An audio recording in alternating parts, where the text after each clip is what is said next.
रचा है सृष्टि को जिस प्रभु ने, वही ये सृष्टि चला रहे हैं।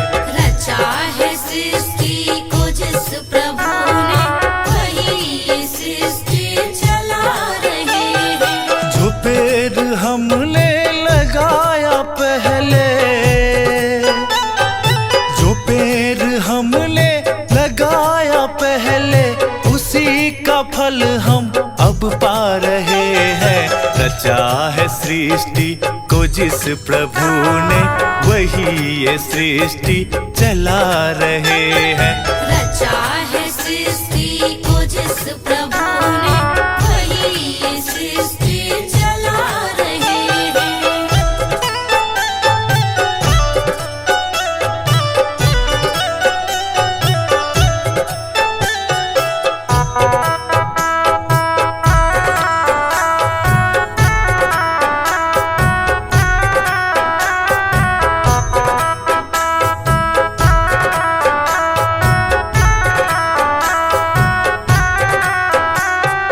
इसी धरा से शरीर पाए, इसी धरा में फिर सब समाए। इसी धरा से शरीर पाए, इसी धरा में फिर सब समाए।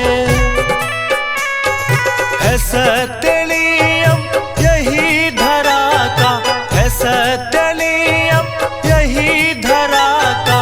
एक आ रहे हैं, एक जा रहे हैं। रचा है सृष्टि को जिस प्रभु ने, वही ये सृष्टि चला रहे हैं। रचा है सृष्टि को जिस प्रभु ने, वही ये सृष्टि चला रहे हैं।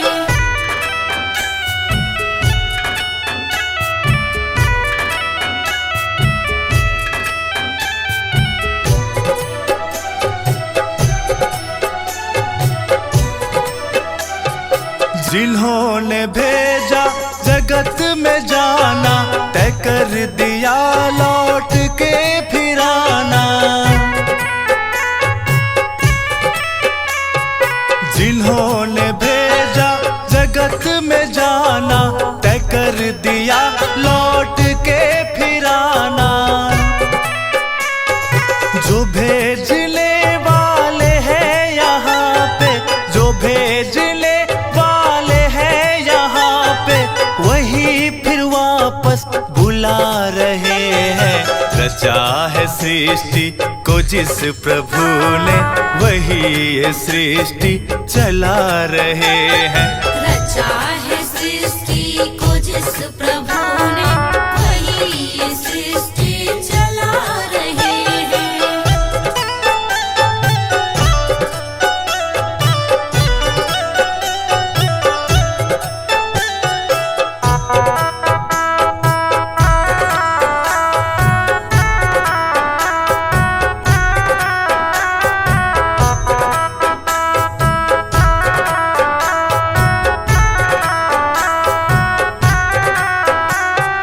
बैठे हैं जो धान की बालियों में, समाए मेहंदी की लालियों में। बैठे हैं जो धान की बालियों में, समाए मेहंदी की लालियों में। हर डाल हर पत्ते में समाकर, हर डाल हर पत्ते में समाकर, फूल रंग बिरंगे खिला रहे हैं। रचा है सृष्टि को जिस प्रभु ने, वही ये सृष्टि चला रहे हैं। रचा है सृष्टि को जिस प्रभु